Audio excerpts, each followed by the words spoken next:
नमस्कार किसान भाइयों को राम राम। किसान भाई, सोयाबीन जिसका कि वानस्पतिक नाम ग्लाइसिन मैक्स है, ये लेग्यूमिनेसी कुल का ये सोयाबीन जो कि तिलहन और दलहन दोनों है। इसमें तेल 20% एवं प्रोटीन 44%। सोयाबीन खरीफ मौसम की मध्य प्रदेश की सबसे मुख्य फसल है। मध्य प्रदेश में सबसे ज्यादा रकबा सोयाबीन फसल का है, जो कि करीब करीब लगभग 55 लाख हेक्टेयर क्षेत्र में सोयाबीन का उत्पादन होता है। और इसमें से जो हमारा मालवा क्षेत्र है, मालवा पठार है, जैसे इंदौर है, उज्जैन है, रतलाम है, मंदसौर है, नीमच है, ये जितने भी हमारे क्षेत्र हैं, इसमें 22 से 25 लाख हेक्टेयर में सोयाबीन की खेती हो रही है। और लेकिन इसका जो उत्पादकता है वो 15 क्विंटल प्रति हेक्टेयर ही है। कारण उसका क्या है? इसके बहुत से कारण है। पहला कारण यह है कि सोयाबीन जो है वो वर्षा पर आधारित फसल है। दूसरी, ये जितना उसके अंदर नमी होना चाहिए वो नमी उसको मिल नहीं पाती है। या तो नमी ज्यादा हो जाती है किसान भाई, या नमी बिल्कुल नहीं रहती। दूसरा, जो उन्नतशील प्रजातियों का आज भी अभाव है। इसमें कोई अतिशयोक्ति नहीं है कि राष्ट्रीय सोयाबीन अनुसंधान संस्था इंदौर की तरफ से कई प्रजातियां उन लोगों ने विकसित की है। उसके ऊपर हर पहलू के ऊपर आज काम हो रहा है, जैसे एनआरसी 7, एनआरसी 1। लेकिन उसके बाद भी हमें और भी प्रजातियां विकसित करने की आवश्यकता है। उसके बाद समन्वित पोषण प्रबंधन, जिसको हम कहते हैं इंटीग्रेटेड न्यूट्रिएंट मैनेजमेंट, इसकी भी कमी है। और आईपीएम मतलब इंटीग्रेटेड पेस्ट मैनेजमेंट, संबंधित कीट एवं व्याधि प्रबंधन, जिसमें हम तीन चीज की करते हैं। पहली तो सुरक्षा की दृष्टि से, और उसे हम कई चीजों को उसे छोड़ना पड़ता है। और तीसरा, जिसको हम कहते हैं मॉनिटरिंग। आखिरी है जो हम उन्नत तकनीक है, जिस तकनीक को हमें अपनाना चाहिए, खेत की तैयारी, बीजोपचार, लगाने का तरीका, सिंचाई की पद्धति, पोषण प्रबंधन, ये जो तकनीक अपनाना चाहिए, मतलब प्रयोगशाला से खेतों तक और खेत से प्रयोगशाला तक, जो कुछ ये प्रयोगशाला में हो रहा है उसका विस्तार कार्य हमें और बढ़ाना होगा किसानों तक, जब हम जाके इस फसल को एक व्यवसायिक फसल के रूप में आने वाले समय में कर पाएंगे। किसान भाई, पहले हमें क्या करना होगा? आज हमारी जो पिछली फसल है, पिछली फसल निकलने के बाद सबसे पहले फसल के जो अवशेष हैं खेत में, उनको पहले बाहर करना होगा, उन्हें जला देना होगा। और उसके बाद हम क्या करेंगे? गहरी जुताई करेंगे। गहरी जुताई करेंगे और उसके बाद जहां पर पानी का अच्छा निकास हो वो निकास करेंगे। और हम ये देखेंगे कि जो हम उसमें पोषण प्रबंधन करेंगे वो मिट्टी परीक्षण के आधार पर हो। जो हमारे को मिट्टी स्वास्थ्य पत्रक मिलता है उसके आधार पर हम उसकी मुख्य पोषक तत्व, द्वितीय पोषक तत्व एवं सूक्ष्म पोषक तत्वों का निर्धारण करेंगे। इसी को हम कहते हैं प्रिसीजन फार्मिंग, जिसके जो हमने बिंदु दिए हुए हैं। तो पहला बिंदु यही है कि हमें जो उसके लिए पोषण निर्धारण करना है वो मिट्टी परीक्षण के आधार पर करेंगे। और उसकी जो द्वितीय पोषक तत्व है, सूक्ष्म पोषक तत्व है। और दूसरा है जो मैंने आपको अभी बताया कि गहरी जुताई जो है वो 15 अप्रैल से 15 मई के बीच में हमें गहरी जुताई 9 से 12 इंच से 18 इंच के तक हमको मोल्ड बोल फ्लो की सहायता से उसकी हमें गहरी जुताई करना आवश्यक होगा। और तीसरा जो परिमित खेती है या प्रिसीजन फार्मिंग का जो तीसरा बिंदु है वो है इसमें पानी का निकास अच्छा होना चाहिए। जिससे कि पानी का निकास अच्छा होगा तो जमीन की जो संरचना है, जिसको हम सॉइल स्ट्रक्चर कहते हैं, वो अच्छा होना चाहिए। देखिए किसान भाई, टेक्सचर तो ऐसा ही रहता है, जो उसकी साइज होती है, मिट्टी की जो साइज होती है, जैसे सैंड, सिल्ट, क्ले, इसको तो बदला नहीं जा सकता। लेकिन किसान भाई, मिट्टी की जो संरचना है जिसमें कि हवा का आदान प्रदान अच्छा हो, वो तो हम आराम से अच्छी तरह से कर सकते हैं। वही हमारे लिए सबसे ज्यादा जरूरी है। अब जो तीसरा जो बिंदु आता है वो है प्रजाति का चुनाव। अब मध्य प्रदेश के लिए के जो उन्नत प्रजातियां हैं बड़े दाने वाली, मध्यम आकार के दाने वाली। अब बड़े दाने वाली वैरायटियों में जो प्रजातियां हैं उनके अंदर JS 335, बड़े दाने वाली में जो है JS 9560, NRC 7, NRC 37 और सबसे जल्दी पकने वाली जो प्रजाति है वह JS 9305। किसान भाई, JS का मतलब जवाहर सोयाबीन। जवाहरलाल नेहरू कृषि विश्वविद्यालय को हमें कृतज्ञ मानना चाहिए कि उन्होंने सोयाबीन में सबसे ज्यादा अनुसंधान कार्य किया है और अभी वर्तमान में ये जितनी भी प्रजातियां हैं ये हमारे मालवा पठार के लिए सबसे ज्यादा उपयुक्त थे, क्योंकि मालवा में 20 से 25 लाख हेक्टेयर में सोयाबीन का उत्पादन होता है। भारतीय कृषि अनुसंधान परिषद ने अपना आंचलिक कृषि केंद्र सीहोर, जहां पर की वर्तमान में जो प्रजातियां हैं उनमें अपनी RVS 24, RVS 18, RVS 1-4, अगर इन प्रजातियों को हम उन्नत पद्धति से करते हैं तो निश्चित रूप से सोयाबीन का उत्पादन जो तकनीक के बगैर आ रहा है उससे 50% उत्पादन अधिक आएगा। इसमें कोई अतिशयोक्ति नहीं है कि सोयाबीन वर्षा पर आधारित फसल है किसान भाई, लेकिन उसके बाद भी अगर हम, मेरे जो किसान भाई लोग इसको देख रहे हैं, मैं उनसे यही विनती करूंगा कि वे कम से कम एक एक बीघे में, मैं नहीं कहता कि आप 50-50 बीघे में करिए, एक एक बीघे में आप अच्छी प्रजाति का चुनाव करिए। पिछले अध्याय में हमने पढ़ा कि गहरी जुताई करें, अच्छी प्रजाति का चुनाव करें। बीज उपचार करने के पहले अब हमें क्या, हमको बीज अच्छा मिल गया, अब बीज अच्छा होने के बाद उसका उपचारण भी जरूरी है। किसान भाई, जैसे हम एक छोटे से बच्चे को हर तरह का टीका लगवाते हैं, BCG का, DPT का, उसी प्रकार हमारा जो बीज है इस बीज को भी टीका लगाना बहुत जरूरी है। काय का टीका लगाएं? मैनकोजेब, कार्बनडाजिम, कॉन्टैक्ट और सिस्टमिक फफूंदनाशक 3 ग्राम प्रति किलोग्राम बीज। लेकिन किसान भाई, पिछले कई वर्षों से मैनकोजेब और कार्बनडाजिम का उपयोग होता आ रहा है, लेकिन अब हमें जो उच्चारण करना है वो करना है कार्बोक्सिन 75% WP। ये अंतर प्रवाही फफूंदनाशक है, इससे हमको उपचारित उसका करना, कैसे करना है? 2 ग्राम प्रति किलोग्राम बीज। क्या करना है किसान भाई? एक तिरपाल के ऊपर हम सोयाबीन के बीजों को बिछा लें। बिछाने के पश्चात हम एक 15 लीटर की जो हाथ वाली टंकी है उसमें हम 2 ग्राम, 1 लीटर मतलब 15 लीटर पानी में हम उसको 30 ग्राम लेकर के उसका छिड़काव कर दें। करीब 1 घंटे के उसको छायादार जगह पे सुखा लें, उसके बाद हम उसकी बोनी कर दें। बहुत आसान तरीका है, क्योंकि हर किसान के पास सीड ड्रेसर मिलना जरूरी नहीं है। तो ये जो तरीका है ये काफी आसान तरीका है। किसान भाई, अगर हमें, ये तो हो गया हमारा रासायनिक पहलू, अब दूसरा पहलू हमारा जैविक पहलू। अब ये अच्छी तरह मालूम है कि सोयाबीन एक तिलहन फसल भी है। सोयाबीन की जो गांठ होती है, सोयाबीन या कोई भी दलहन फसल, सोयाबीन दलहन है, उसमें 44% प्रोटीन है। अब इसमें जो दलहन फसल है उनमें 21 दिन के बाद ये अपनी गांठें बनाता है और वायुमंडल से सीधे सीधे नत्रजन को स्थापित करता है। अब राइजोबियम जैपोनिकम और फॉस्फेट सॉल्युबलाइजिंग बैक्टीरिया, अब सोयाबीन को नत्रजन की तो आवश्यकता नहीं है क्योंकि यह नत्रजन खुद स्थापित करता है। इसीलिए बोलते ना, अगर हम सोयाबीन को किसी फसल के साथ अंतर्वर्ती फसल के रूप में लेते हैं तो ये निश्चित रूप से नत्रजन को जमीन में बढ़ाएगा। लगाने के पहले मिट्टी परीक्षण करें, लगाने के बाद करेंगे तो हमें पता लगेगा कि कितना नत्रजन इसके कारण जमीन में बढ़ा है। लेकिन इन गांठों की सुदृढ़ता को बढ़ाने के लिए राइजोबियम जैपोनिकम और फॉस्फेट सॉल्युबलाइजिंग बैक्टीरिया 10 किलो प्रति 250 ग्राम बीज से उपचारित करना लाभदायक होगा। एक और बात मैं बताना चाहूंगा किसान भाई, हमारे जो सूक्ष्म पोषक तत्व में जो मॉलिब्डेनम नाम का एक तत्व है वो नाइट्रोजन स्थिरीकरण में बहुत अच्छी मदद करता है।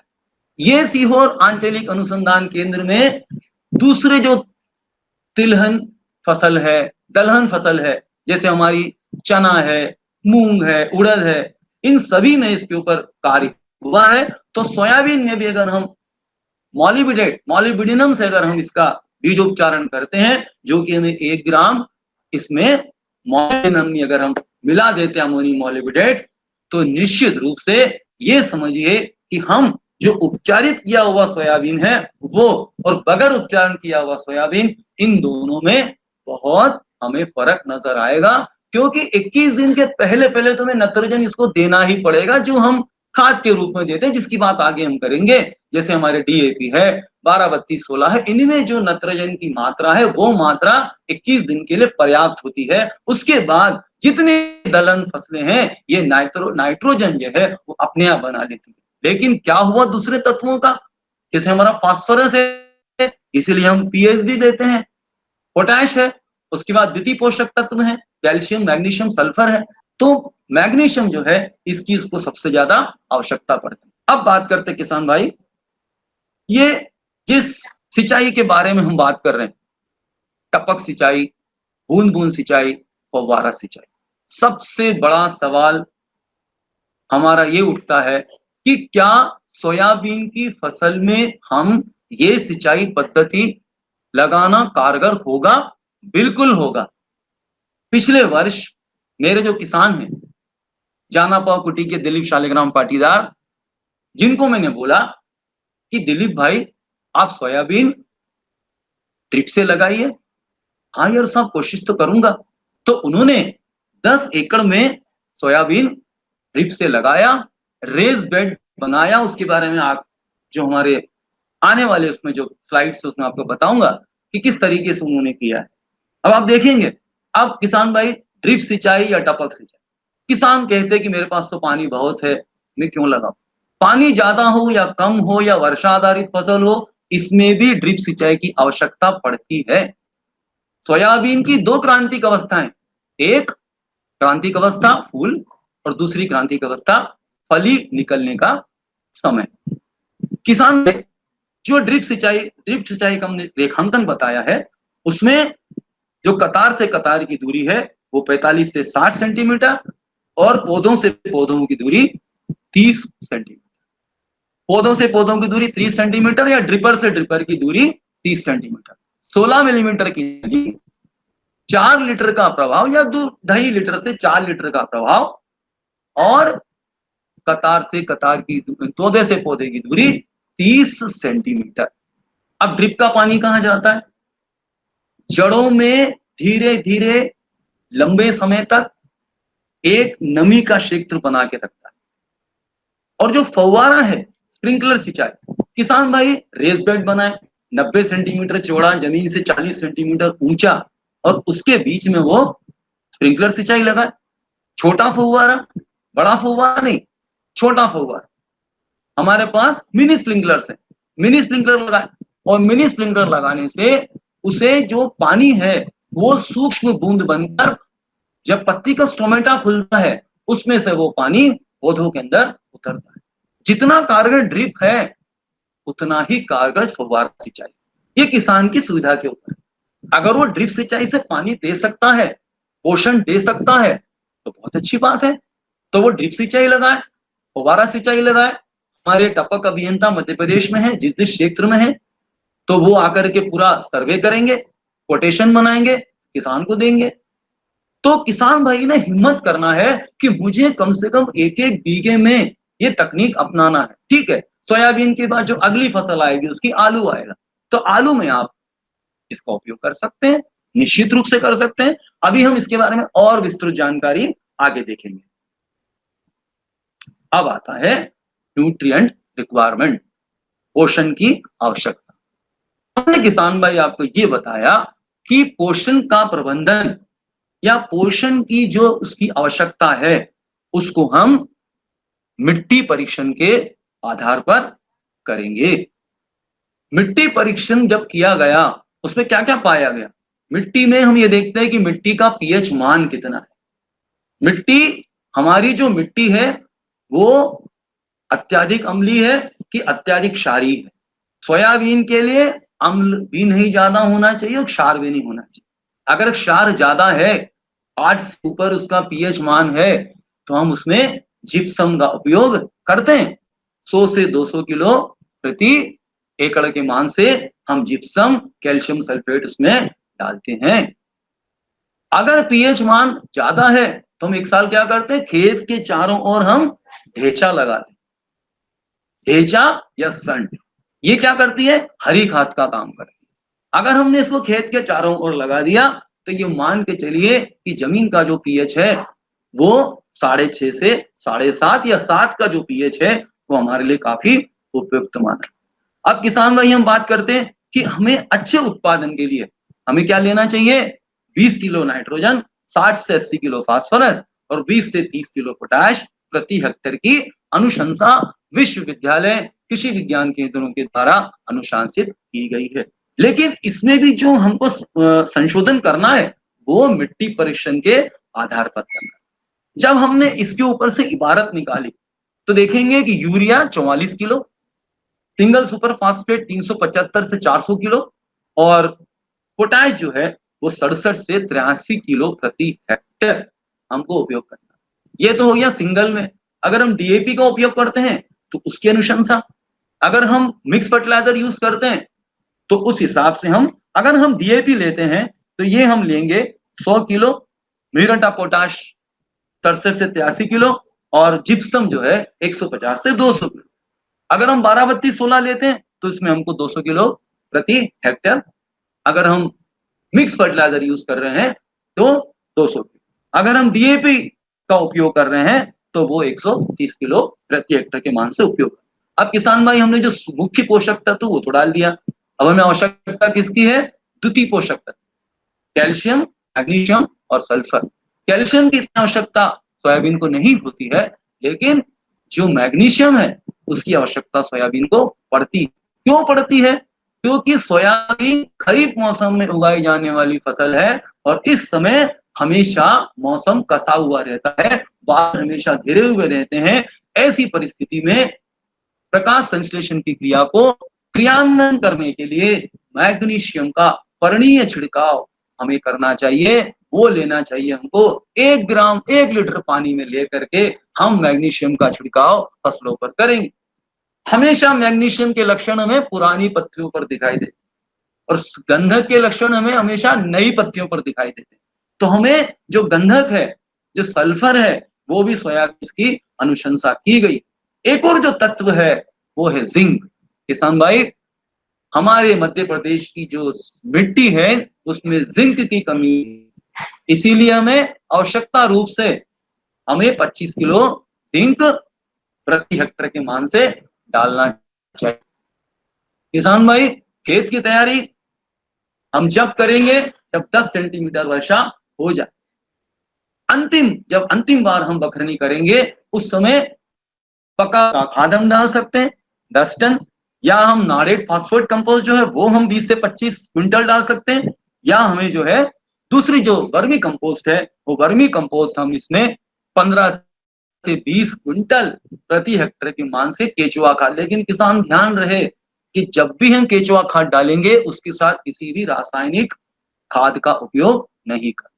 दूसरा काम एक कर सकते हैं, जो हम पका हुआ गोबर का खाद डालेंगे वो पके हुए गोबर की खाद की जो 1 टन है उसको हम उपचारित भी कर सकते हैं, ट्राइकोडर्मा, सुडोमोनास, इनसे हम उसको उपचारण भी कर सकते हैं और उसमें फास्फोरस की उपलब्धता को बढ़ाने के लिए माइकोराइजा भी हम 10 किलो उस 1 टन गोबर में मिला सकते हैं। लगाना कब सोयाबीन, किसान भाई ये बहुत ही महत्वपूर्ण है कि हम लगाना कब है। सोयाबीन 15 जून से लगा करके 15 जुलाई तक में लगाना। लेकिन ध्यान रहे किसान भाई जो बीज की मात्रा है अगर हमें 4 से 4.5 लाख पौध संख्या प्रति हेक्टेयर चाहिए तो हमें 60 किलो प्रति हेक्टेयर का बीज दर लेना है। क्या होता है ज्यादा बीज दर से? ज्यादा बीज दर से 2 बड़े नुकसान सोयाबीन में होते हैं। पहला नुकसान ये बांझपन होगा। ज्यादा पौधों की संख्या होगी तो फलियां तो बनेगी किसान भाई, लेकिन फलियों के अंदर दाना ही नहीं होगा। और दूसरा सोयाबीन का एक जो कीड़ा है सेमी लूपर, वो सेमी लूपर सोयाबीन के फूलों को खा जाता है। और अगर सोयाबीन के फूल ही खा गए तो किसान भाई आगे फली बनने का सवाल नहीं उठता। इसलिए जो बीज दर है वो हमको औसतन बीज दर लेना है, और इन बीजों को हम जांच भी कर सकते हैं। जांच कैसे करेंगे? क्यारियों में लगा करके हम उसको के बीच में रख करके पानी डाल करके हम देखेंगे, और 5 दिन के बाद देखेंगे हम कितने बीज उगे हैं, कितने नहीं उगे हैं। ये हम खुद ही उसका आंकलन कर सकते हैं कि क्या ये बीज अंकुरित होने के लिए सही है कि नहीं है। अगर किसी कारणवश किसी साल मानसून देर से आता है तो उस समय हमें जो जुलाई तक, हम 15 जुलाई तक इसकी बोनी कर सकते हैं, लेकिन जो बीज दर है उसको उस समय हमको बढ़ा करके लेना पड़ेगा। तभी हम ये औसतन जो उसका पौध, जो हम पॉपुलेशन है या पौध संख्या है, जिससे कि हम उसका जो उत्पादन निर्धारित, जो उसका ईल्ड है या उसकी जो उपज है, वो किसान प्राप्त कर सके। और सबसे बड़ी बात उपज नहीं है, गुणवत्तापूर्ण उपज प्राप्त। सोयाबीन को अंतर्वर्ती फसल के रूप में हम लगा सकते हैं। 4 लाइन 2 लाइन अरहर की, अगर हम मक्के की लगा तो 2 लाइन मक्के की।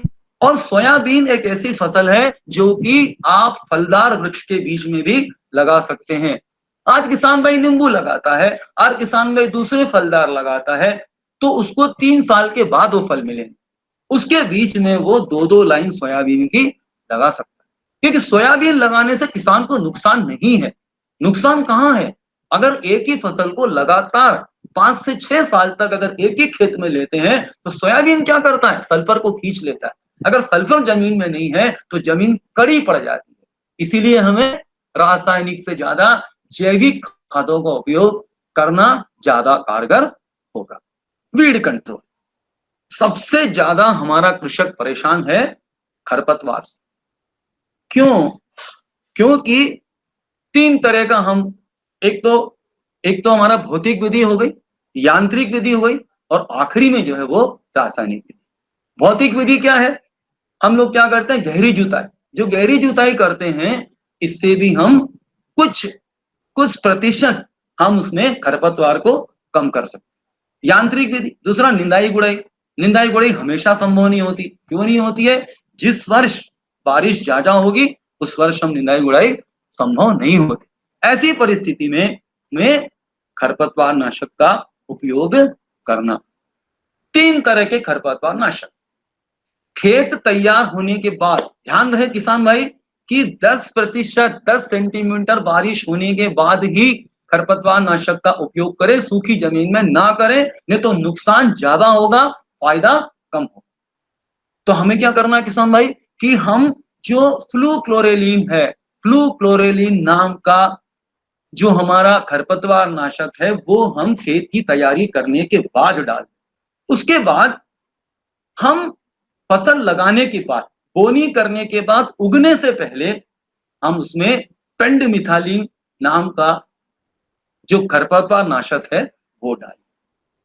अब किसान भाई जो इनकी मात्रा कितनी है? अगर हम फ्लूक्लोरेलिन डालते हैं तो 2 से 2.5 लीटर प्रति हेक्टेयर। अगर हम पेंडामिथालिन का उपयोग करते हैं तो 2 लीटर प्रति हेक्टेयर। बोनी होके उगने के बाद जब सोयाबीन 10 से 12 दिन की, देखिए इसकी भी समय अवधि निश्चित है। हम चाहेंगे कि महीने भर की फसल हो जाए। अगर हम उसमें अगर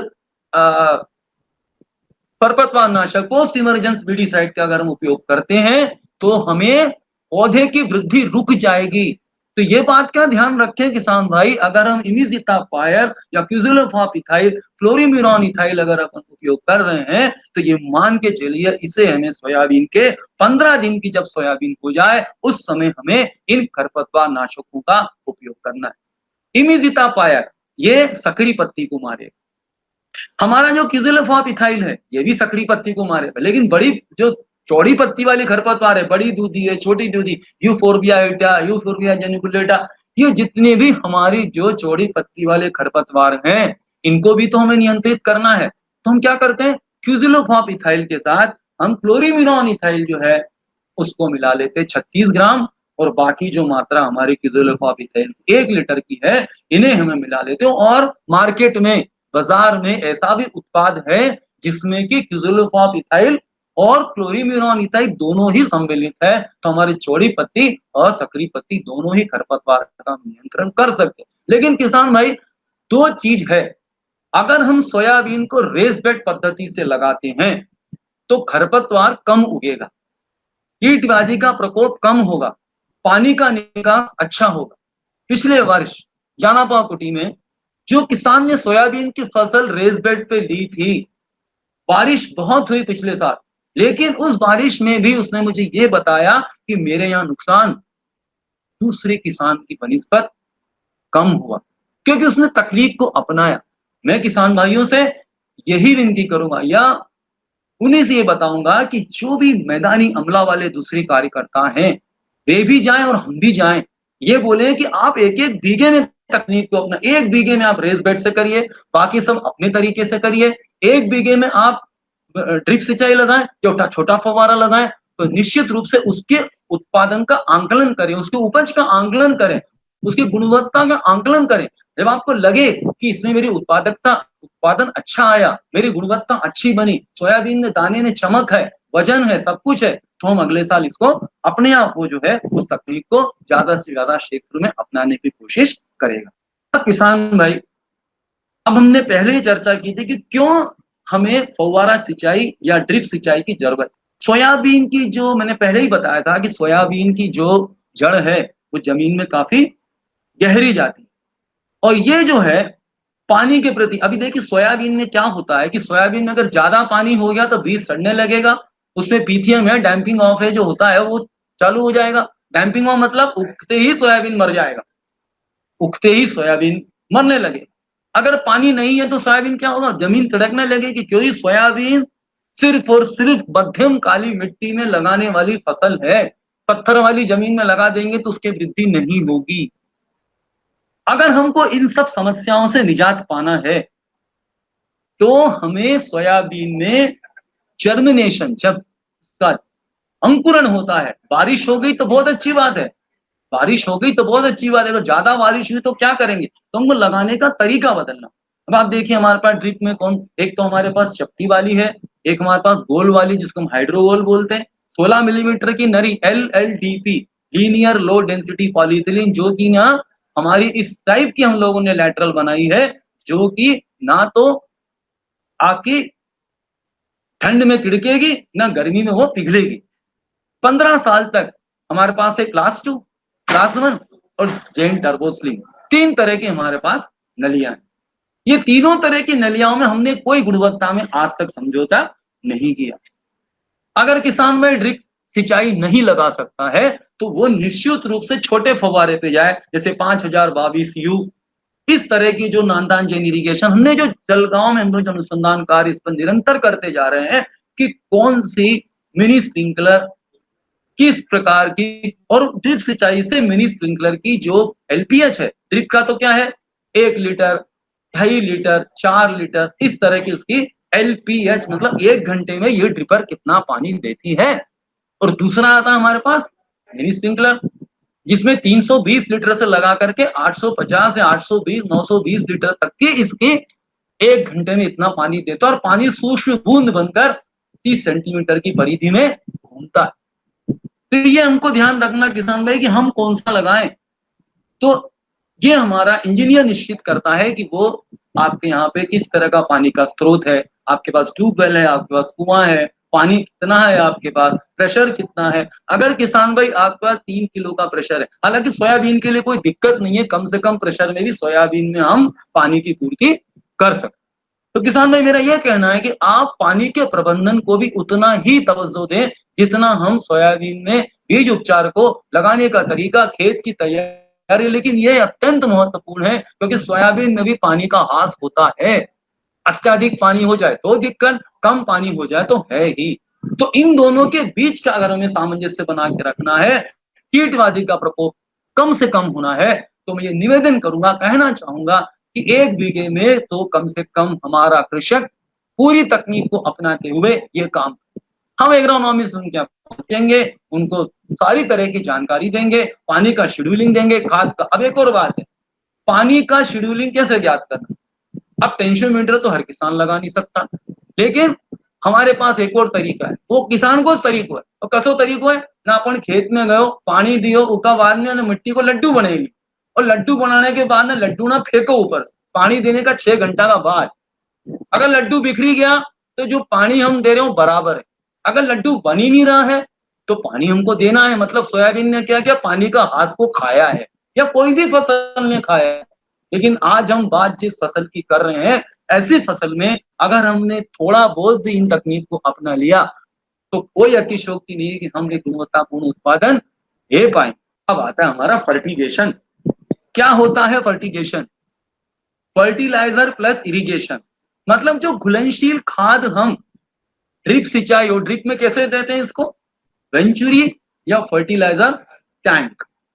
अगर हमारे पास छोटा रकबा है तो हम वेंचुरी उपयोग करें, बड़े रकबे हैं तो हम फर्टिलाइजर टैंक का उपयोग करें। किसान भाई, अगर हमारे पास वेंचुरी है तो वेंचुरी कौन इंच की भी है, वेंचुरी 2 इंच की, हमारा इंजीनियर उसको निश्चित करता है कि कौन सी वेंचुरी हमारे किसान को देना है। कोई भी घुलनशील खाद, देखिए अब उसमें भी एक बात है कि सोयाबीन में हम ऐसी कोई भी खाद न दे जो पानी में घुलती नहीं हो। 12-32-16, DAP 14-35-14, 20-20-0, ये खाद ड्रिप से नहीं देना है। ऐसी खाद का उपयोग करें जो कि पानी में घुल जाती हो। अब यूरिया भी क्या है, 2 तरह का यूरिया, एक बारीक वाला यूरिया और एक हमारा मोटा वाला। किसान भाई, हमें ऐसे यूरिया का उपयोग करना है जो कि पानी में घुल जाती हो। और यूरिया क्या है, इसको सबसे बाद में घुलना। यूरिया पोटाश 20 दिन के बाद। अब मैंने एक बात और आपको बताई थी कि सोयाबीन दलहन फसल है, इसमें हमें नत्रजन बहुत संभल कर देना है।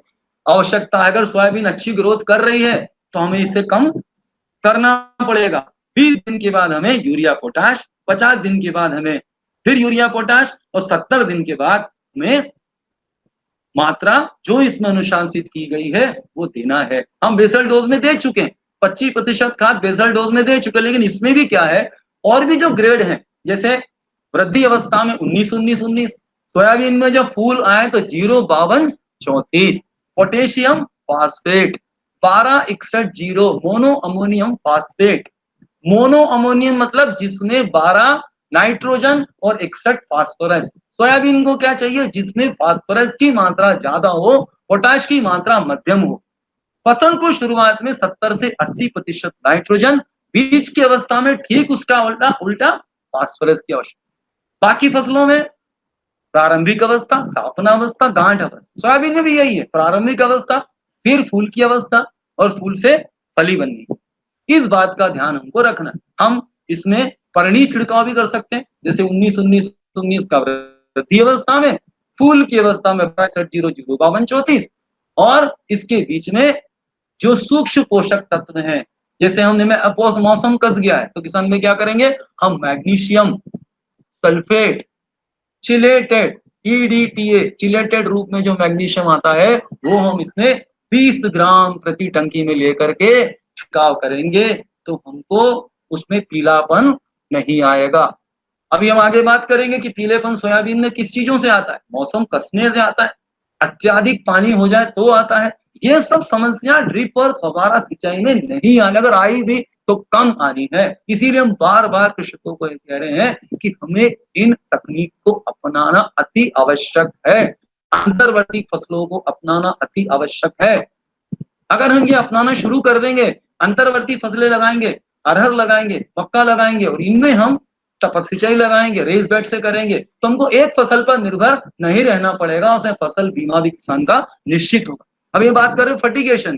फर्टिगेशन कैसे करना, पहले हम पानी देंगे, उसके बाद हम खाद देंगे, और खाद के बाद फिर पानी नहीं देंगे। इन बातों की, छोटी छोटी बातों का कृषकों ने या हमारे जो भी हमला कार्यकर्ता है उन्हें इस बात का ध्यान रखना है।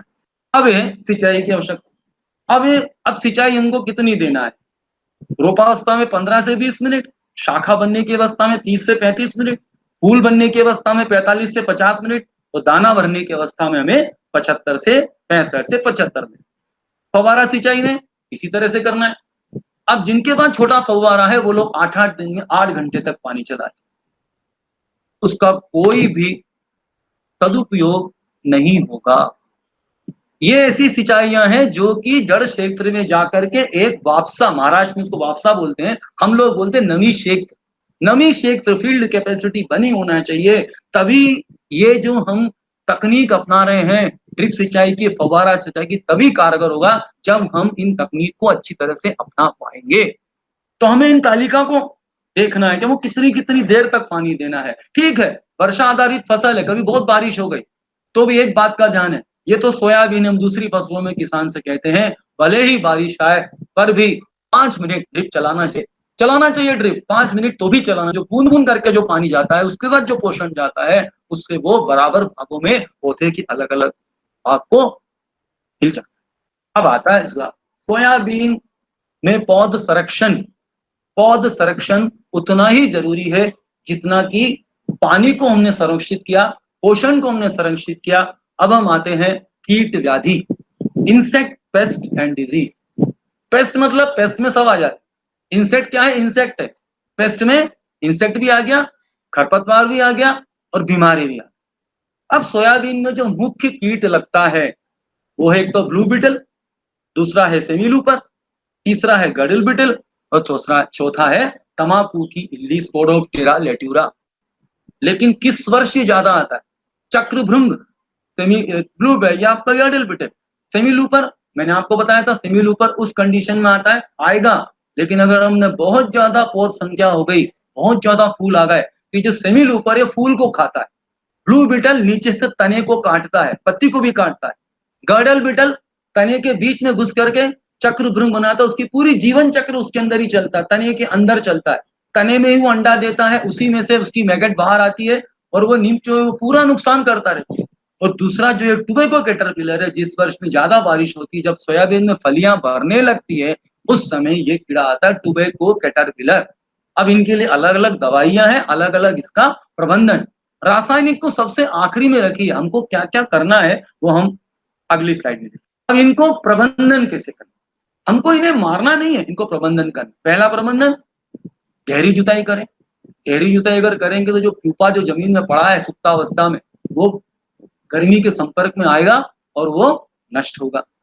सोयाबीन की ऐसी प्रजातियों का उपयोग करें जो की प्रतिरोधक क्षमता इन कीड़े के प्रति अच्छी हो। ऐसी प्रजाति जो जैसे 9560, RVS 34, RVS 18, RVS 1-4। दूसरा, लाइट ट्रैप लगाएं। अब किसान भाई, लाइट ट्रैप हर एक के बस की नहीं है। अगर हम लाइट ट्रैप लगाते हैं तो हम कुछ नहीं करना, अगर हमारे पास तसला है उसमें घासलेट भर दें, एक लाइट ऊपर से लगा दें, तो जो कीड़े हैं जैसे टुबैको कैटरपिलर होगा तो उसकी जो तितली है वो रात को आएगी, उस तसले में गिर जाएगी। अगर हमने 50 तितलियों को पकड़ लिया तो निश्चित रूप से हम 12,000 अंडों को नष्ट कर पाएंगे। न्यूक्लियर पॉलीहाइड्रोसिस वायरस, ये हमको छोड़ना है, एनपीवी। ये एक्सेल इंडस्ट्री जो है एनपीवी बनाती है, तो वो हम एनपीवी छोड़े तो एनपीवी क्या करता, परजीवी बनकर इनको खाता रहता है और वो उसको अगली अवस्था में जाने नहीं देता। दूसरा, नीम तेल का उपयोग। अभी सफेद मच्छर का प्रकोप हो गया तो हो या ना हो, नीम तेल का अजाडायरेक्टिन जिसको हम बोलते हैं 350 ppm 75 ml प्रति टंकी के हिसाब से उसका छिड़काव करें। सोयाबीन को हमको दूसरी जो फसलें हैं जैसे लाल तुअर है, मक्का है, इनके साथ हमें इसको लगाना जरूरी हो जाता है, जिससे कि हमारे पास एक फसल बीमा हो जाता है, क्योंकि इसका कीट उसमें नहीं आएगा, इसीलिए हमें अंतर्वर्ती फसल के रूप में। और दूसरा, खेत के चारों ओर हम ढेंचा और सन लगा दें। अब ये देखिए, ये है गडल बीटल। ये गडल बीटल पूरा तने के अंदर इसकी जीवन चक्र चलता है, अंडा भी यही देगा, उसका मैगट भी बाहर आएगा, उसका नींब तैयार होगा। क्योंकि इसमें क्या है कि सिर्फ अंडा, अंडे में से तितली ने अंडा दिया, अंडे में से वैसक ये निकला, ये वैसक हुआ, फिर मतलब इसमें इनकम्प्लीट मेटामॉर्फोसिस। सेमी लूपर में सिर्फ इल्ली ही जिम्मेदार होती है, मटक कर चलती है इल्ली।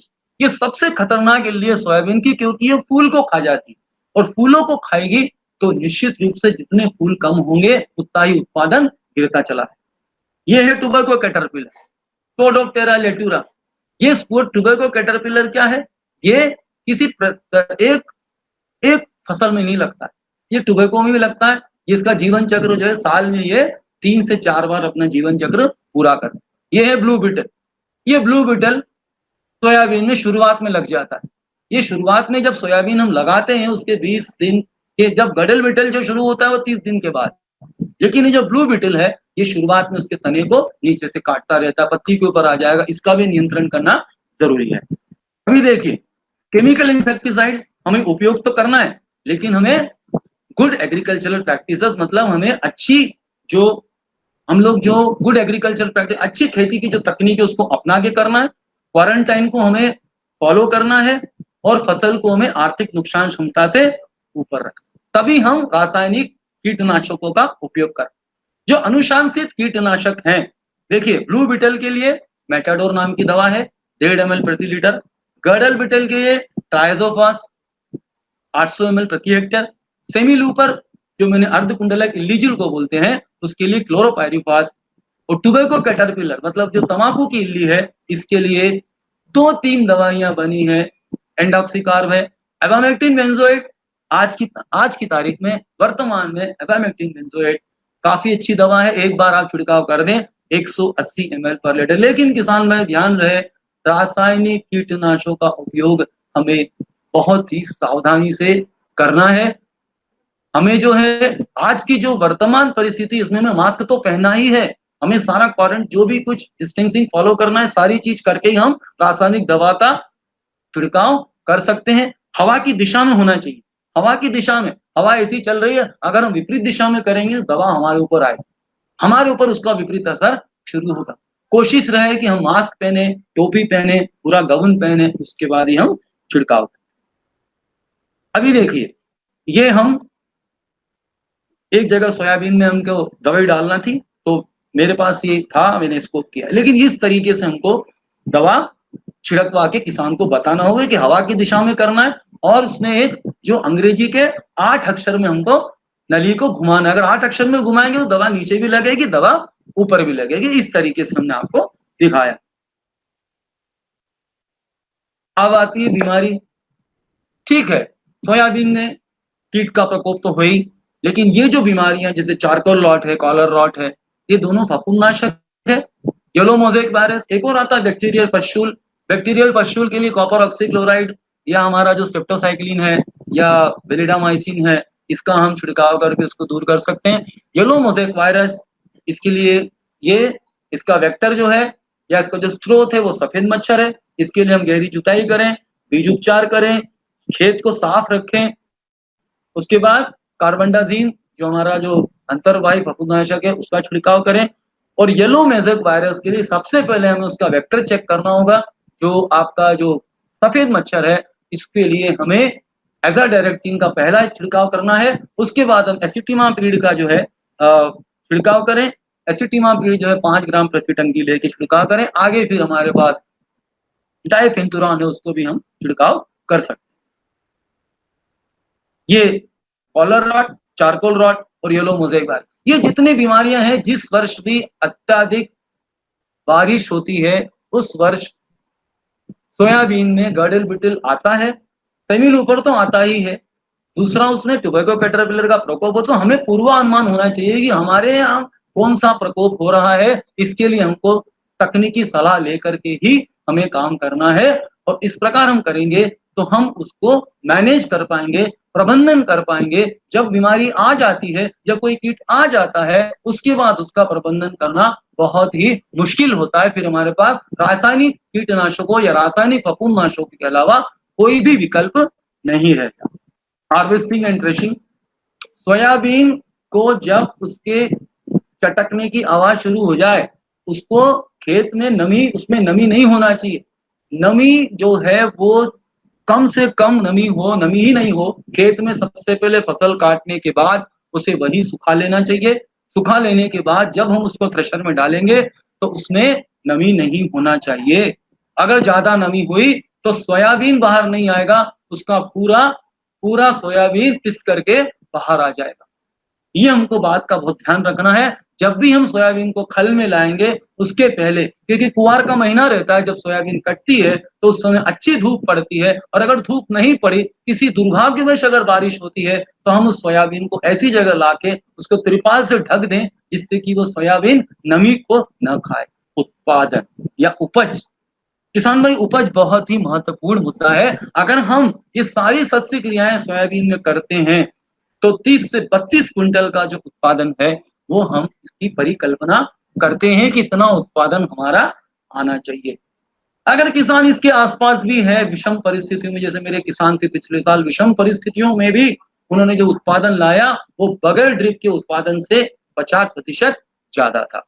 अभी हमारे किसान का एक छोटी सी स्टोरी है, दिलीप शालिग्राम पाटीदार, फसल सोयाबीन, जानापा कुटी, मेरे 20 एकड़ के किसान हैं। इसके लिए मैं हमारे जो वितरक हैं, हमारे जो इंजीनियर्स हैं, इनके लिए मैं बहुत धन्यवाद देना चाहता हूँ कि उन्होंने, मैं 2009 से इस किसान से जुड़ा हूँ और इसने सोयाबीन में हमारे कहने पर 10 एकड़ में 55-60 लगाया, ऊंची बेड पर लगाया। मैं उनकी बोनी से लगाकर आखिरी तक उनके साथ था, लेकिन जब बारिश बहुत शुरू हो गई उस समय मैं भी हतोत्साहित हो गया और वहां पर मैं जा नहीं पाया। उन्होंने 11 साढ़े 11 क्विंटल का उत्पादन लिया। मैंने उनसे पूछा कि दिलीप भाई आपने कितना उत्पादन लिया? बोले सर मेरी 11.5 क्विंटल का उत्पादन आया, लेकिन जो ड्रिप से मैंने नहीं किया उसमें 6 क्विंटल का उत्पादन मैंने लिया, और आने वाले समय में वो इसको ही 20 एकड़ में वो सोयाबीन के बाद आलू की तैयारी करते हैं, और आलू की तैयारी में वो पूरी बीज उपचार से लेकर के भैंसा बनाने से, जैसे हम किसान की भाषा में कहीं बोला भैंसा, तो भैंसों, जो भैंस के ऊपर पानी डालेंगे दोनों तरफ पानी निकलता है, तो वो क्या करते हैं कि भैंसा बनाते हैं 90 सेंटीमीटर चौड़ा, उसके ऊपर फिर वो आलू की फसल लेते हैं सोयाबीन के बाद। क्यों लेते सोयाबीन के बाद आलू? क्योंकि उसमें फिर नत्रजन, सोयाबीन जमीन में नत्रजन काफी वो दलहन फसल होने के कारण सोयाबीन की आप हम आलू लेना कारगर होगा। उसके बाद भी मिट्टी परीक्षण कराएं तो निश्चित रूप से हमें जो उपलब्ध नत्रजन है उसकी मात्रा हमें बढ़ी हुई मिलेगी। और इस किसान का जो नंबर यहाँ लिखा हुआ है तो आप लोग इनसे संपर्क कर सकते हैं। जो ये कृषक का जो नंबर है वो इसमें दिया हुआ है। आप कभी भी उन कृषक से संपर्क करेंगे तो आपको निश्चित रूप से इसकी पूरी जानकारी आपको प्रदान करेंगे। ये उनका पद्धति पे सोयाबीन है। आप देख सकते किसान है खुद यहाँ पर, इन्होंने रेस बेड पे सोयाबीन लगाई 55-60। बहुत बहुत धन्यवाद। राम राम किसान भाई, सुरक्षित रहिए। और आपको कोई भी जानकारी हो तो हमसे आप जानकारी ले सकते हैं। धन्यवाद। जय हिंद, जय भारत।